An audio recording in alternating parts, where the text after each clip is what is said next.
Oscar De La Hoya, it's so nice to see you and spend time with you. Welcome to what we're calling Pug's Corner on FightHype. Pug's Corner. I love it. Regular boxing show, and you get to start it off.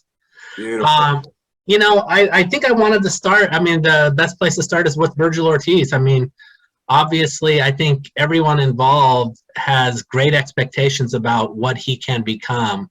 From himself to you to the people who cover him. Manager Rick Meridian is also high on him. How high is the sky for this kid, and what will you be doing with him this year? I do want to keep him busy this year. Minimum 3 fights. The kid Vergil Ortiz wants to stay busy. He wants to crown himself world champion this year. So hopefully he gets past this fight. It's not the toughest fight out there for him, but it's the right fight because of styles. And Vergil Ortiz has been in some nice little wars in his last couple of fights. So a guy like this who's 21-0, who is a crafty boxer, is going to teach him new things up in that ring in order to prepare him for the future. And the future is very bright. I mean, look, every single welterweight on the planet is going to be put on notice.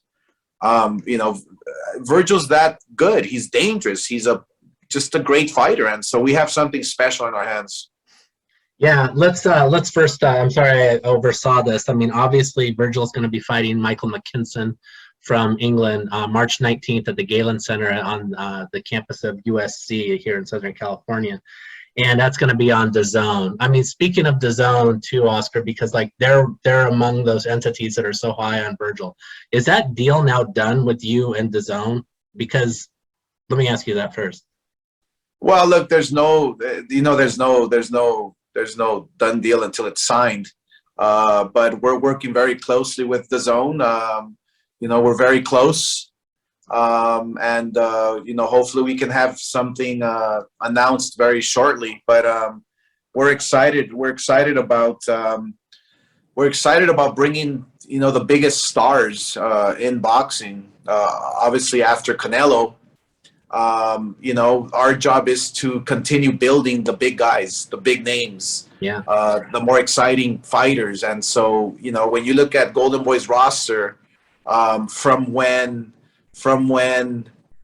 certain people took away our fighters that we had back in the past, and from Canelo leaving, you take a look at our roster now, it's probably even better now than it's ever been.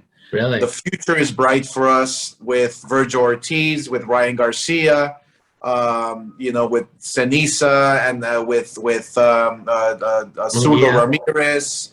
So the few with Jojo Diaz, and we're continuing to build these young prospects that are 1 or 2 fights away. So we do it best. I mean, that's the bottom line. My matchmakers and everyone who's working with this process of building the best fighters is the best in the business. So we're excited about the future.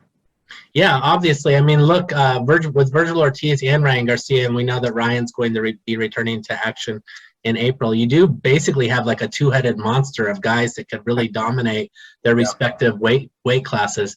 For Vergil, though, I mean, let's be honest. This is to me, I look at it and I say, like, I don't want Oscar De La Hoya's job in this situation. When you look at the welterweight landscape, it seems like with the champions, Errol Spence and Pug'S over at PBC, they're not going to want to fight Vergil Ortiz. Sure. With Terrence Crawford, hopefully maybe he ends up with Eddie Hearn, and that could happen on Dazn. That would be something that would be good. But it's an uphill battle to get Vergil in the ring against these guys to where he can go after that belt that he so badly wants. Sure. Well, it'll be an uphill battle to knock on, let's say, PBC's door, because they have their own agenda. But the way I would go about it is forcing it down their throat through the WBC, through the WBA, mandatory defenses or whatever it might be. We have to force those fights because Vergil Ortiz, I mean, I'm going to tell you, like you said, Lance, nobody's going to want to fight him. Yeah. And so if we can position Vergil Ortiz the way we're doing with the WBC, he's the #1 contender in the WBC. Well, guess what? If Mauricio Suleiman can order Keith Thurman versus Vergil Ortiz, then that's the fight we have to make. And that's the fight that they have no choice but to make across the street. So we feel that that yes, it's an uphill battle, but you know there's ways of doing it. Do you have you been? Has there been hints that maybe that can happen? That's the road that this is going. Yeah, there's rumblings. There's rumblings Okay, that I'm hearing from the other side of who has all these champions. Yeah, there's rumblings that they do want to make these fights happen. So it does look positive. I think the future looks bright, and you know, I think finally people are realizing that look, these fighters want to fight each other. They want to fight the best. So I think it's time that we give it to them. You've never been shy about, you know, inserting your voice when you think it's necessary. And I ask you this question based on, you know, for both of these guys, Ortiz and Ryan Garcia, they've both changed trainers, which are, you know, you did that during your career, and sometimes it worked out great. Sometimes I know you probably thought it was like mixed results. How are both of these moves very positive moves for these fighters, or what's your immediate takeaway? Well, it's always positive to bring in a new set of eyes, to bring in a new voice, you know, someone that has experience in the corner. You know, Vergil Ortiz's father has been doing all the legwork.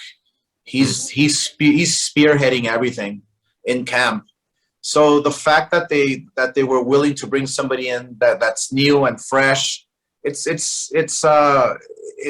gives you the motivation, you know, that you need in going into these fights, these bigger fights. So, you know, with Ryan Garcia having to go to Joe Goosen, I think was a brilliant move.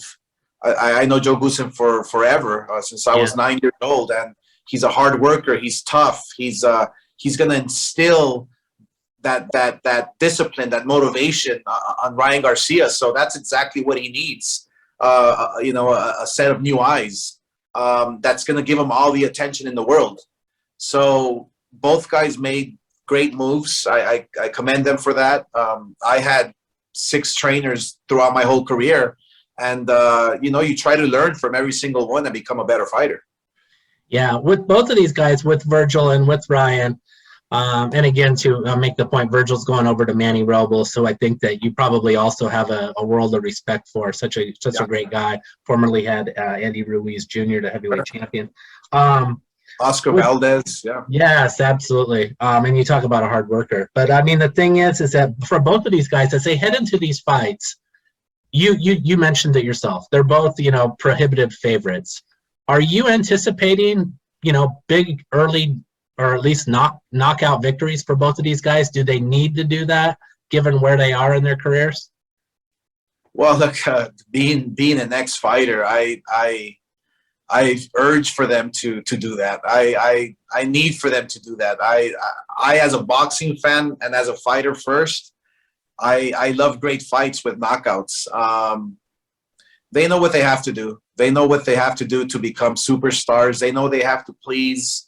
They know they have to, especially Vergil Ortiz in LA. The LA boxing fan is very, very knowledgeable, you know, smart, you know, on how they spend their hard-earned dollars. And if they're going to spend their money on Vergil Ortiz and watch him live, they know they're going to get a great fight. They know that it's going to be spectacular. So Ryan Garcia knows that as well. You know, these guys know how to sell themselves. That's why they're becoming, you know, stars in their own right. You know, they know what they have to do inside the ring, and I expect the very best from them. And, you know, look, I mean, you mentioned Canelo. You've been involved in his career for so long, and he's now in the middle of a pretty tough decision as to how he's going to proceed. with a doubleheader of Dimitri Bivol followed by Triple G, you know, a trilogy match that you were involved in those first two fights, or going to Charlotte. What's that? I said way long overdue. Yes, or a doubleheader of Charlo and Benavidez. What would you advise Canelo to do if you were, you know, still working arm in arm with him? If I was in Canelo's ear, I would, you know me, Lance, I would go for the toughest guys. I would go for Benavidez and Charlo. Obviously, you know, the monies that are being offered are almost the same, but you know, I strongly feel that Canelo wants to be great. He wants to break records. Yeah. So in order for him to do that, hopefully he'll pick Benavidez and Charlo, and make a lot of money at the same time. So he's literally, you know, hitting two birds with one stone here. He can make a lot of money and fight the very best and continue with his legacy. But if anyone knows about legacy, it's you. Doesn't he need to take that third Triple G fight just to once and for all get that guy, you know, knock him out? Yeah, I think so. I mean, and when I said long overdue, I mean, I think Canelo has only gotten better and Triple G has declined just a bit. So it would be a perfect moment for Canelo to kind of you know, put the nail on the coffin, so to speak. But I think that for legacy, where Canelo's at in his career, I strongly feel that he should go after Benavidez and Charlo.